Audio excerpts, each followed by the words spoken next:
দল থেকে বলা হচ্ছে দলের লোক ওরা সন্ত্রাস করেছে, তাদের বিরুদ্ধে মামলা দিয়ে গ্রেফতার করুন।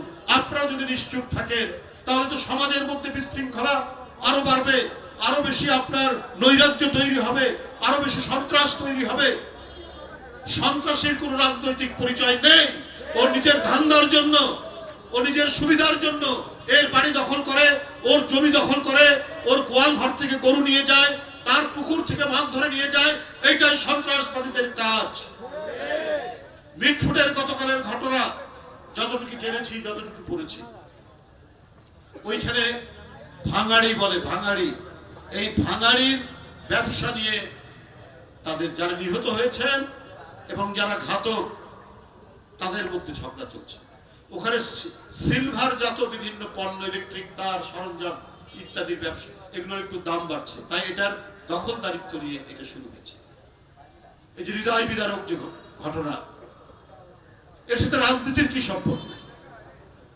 আমিনুল ঠিকই বলেছে যে আমরা গতকাল দেখছি যে কিছু রাজনৈতিক দল এটাকে বিএনপির সাথে কালার করার, রং চং দেওয়ার চেষ্টা করছে।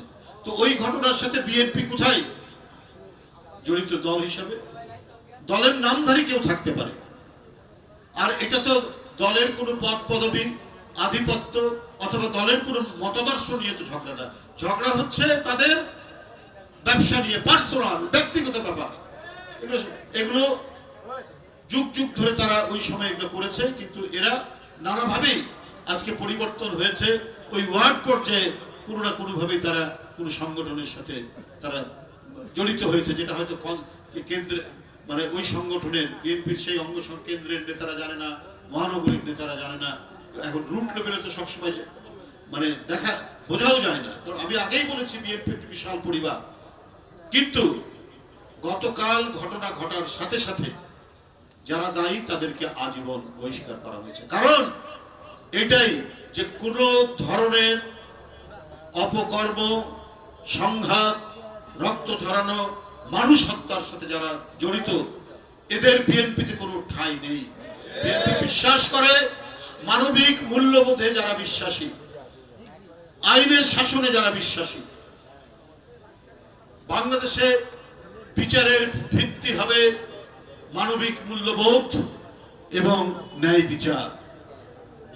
সে যে পরিচয় থাক না কেন তার, ও যদি মাটির গভীরে যায়, সেই মাটির গভীর থেকে টেনে নিয়ে এসে বিচারের সম্মুখীন করে এমন দৃষ্টান্তমূলক ব্যবস্থা গ্রহণ করুন যাতে দেশের আরো অনেক সমাজ বিরোধী মানুষ যেন আতঙ্কিত হয়।